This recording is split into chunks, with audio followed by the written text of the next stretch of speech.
Okay, it's the start of turn 7, and we know that means rolling for the spy. So let's see how we do here. Germany, a 1, probably not. Minor Axis, 1. Finland, 5. Contender. Italy, 3. Japan, 5. United States, 5. Russia, 1. UK, 1. Anzac forces, 1. Canadians, 3. South Africans, 2. Okay, so we wipe out all but the 3. Okay, so we're going to go Finland, 3. Japan, 6. That's looking good. US, 3. So Japan will be our spy this turn.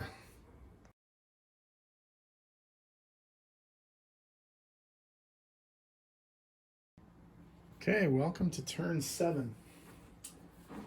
So turn 7, Germany, Minor Axis, and Finland are going to make some purchases. Germany has 55 IPCs to spend. They're going to spend 10 IPCs to upgrade a military base to a factory in Novgorod. And they're going to spend the other 45 on a fighter, 2 artillery, and the rest men. That's 9 more men. The Minor Axis will buy 2 tanks and mechanized infantry, and the Finns will actually buy a fighter. In terms of combat, we're all on the Russian front here. Nothing happening in Europe. So first off, 1 infantry from Novgorod will load onto this transport and unload in Nenetsia.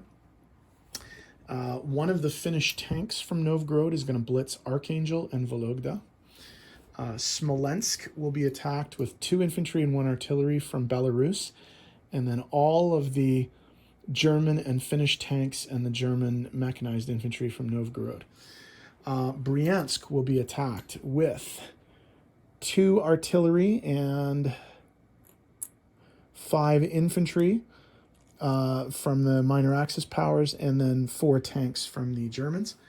And Ukraine will be attacked with 2 infantry and 1 artillery from the Minor Axis, and then Bessarabia will be attacked with 1 artillery, 1 infantry, and 2 mechanized infantry. Those are all the attacks, so let's get rolling.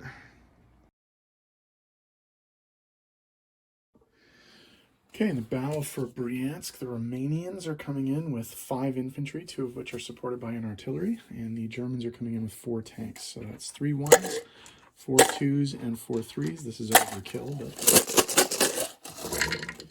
more than enough hits. We have 4 hits there. We only need 1. Russia defends with a single infantry unit and does not hit. So the Germans and the Minor Axis take the territory with no casualties. Okay, for the attack on Ukraine, the Romanians are coming in with 1 unsupported infantry and 1 infantry supported by an artillery. No hits. Russians defend. Miss. No hits. Hit.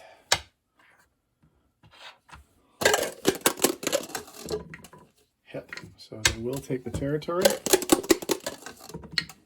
But Russia put up a bit of a defense, and the Minor Axis lost 1 infantry. Okay, in the battle for Bessarabia, the Hungarians are coming in with an infantry and an artillery, and the Germans are coming in with 2 mechanized infantry.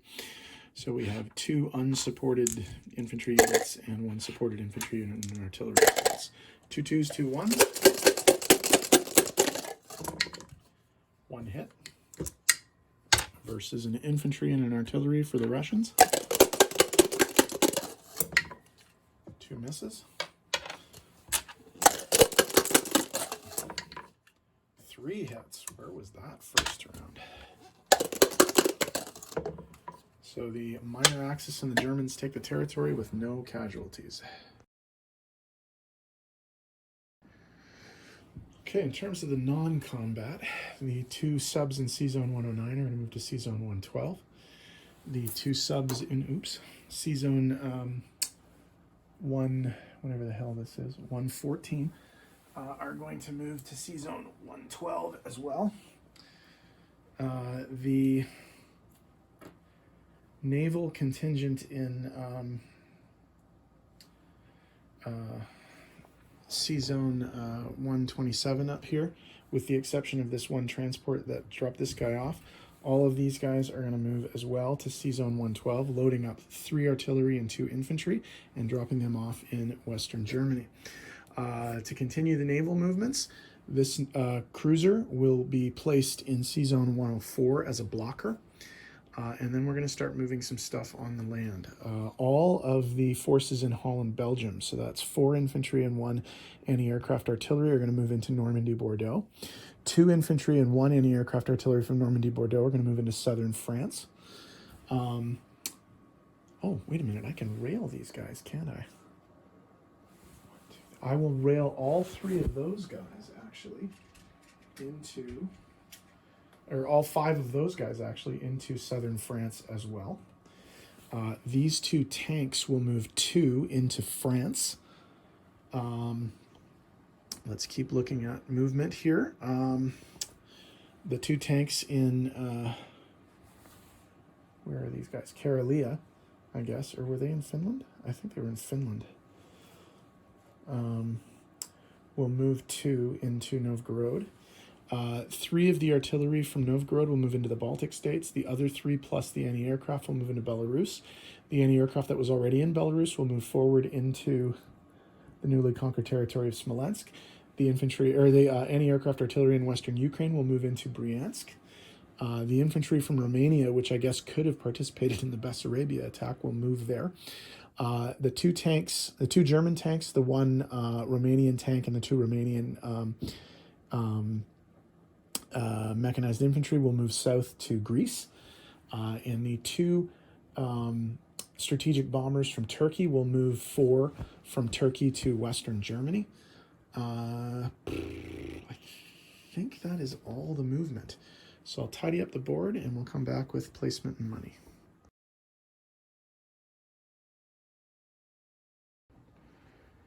Okay, placement of new units. 2 new infantry are going to go in the military base in southern Europe. 2 new infantry are going to go in the military base in Normandy, Bordeaux. The rest of the new infantry are going to go into Western Germany. 2 of the new artillery are going into Western Germany. One of the new fighters is going, well, the new fighter is going into Western Germany. In terms of Finland, they only have 1 place. Oh, sorry, the German build is still happening. We're going to change the factory in Novgorod, or the military base in Novgorod, for a minor factory for an upgrade. The new fighter plane for the Finnish Air Force is going into Finland, obviously. And then the only place the Romanians can place things are in Romania, or the minor Axis can place things in Romania. So that stuff's going there. So in terms of income, we do have some adjustments. The Finns are going to pick up 2 IPCs from the Russians. So Finland goes from 7 to 9. Russia goes from 30 to 28.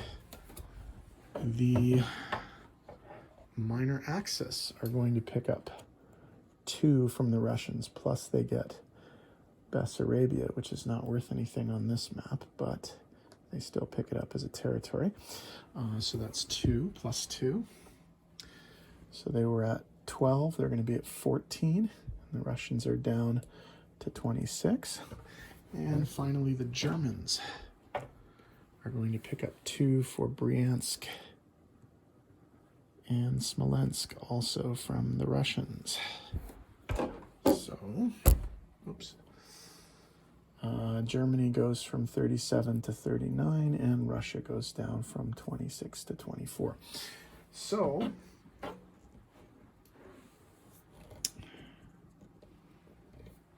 they're 39. Okay, I thought they were 38. So that's going to be that then. Okay, so in terms of income, here's what we're dealing with here. Germany has a 39 IPC base income, and they have 3 bonuses. They get a 5 IPC bonus for controlling Leningrad, a 5 IPC bonus for having Denmark, Norway with Sweden neutral. They get a 3 IPC bonus for still having a land unit in Egypt. And so that's what that is. Okay, the minor Axis get a 14 IPC base income plus 3 IPCs for holding all their original territories. And the Finns get 9 IPCs plus 2 IPCs for holding their original territories. So, very successful turn for the Germans. We'll see what the Russians can do to counter. Moscow's in a tremendous amount of jeopardy at this point, so we'll see whether or not they can survive the next turn. We'll soon find out, I guess. Okay. Here we go.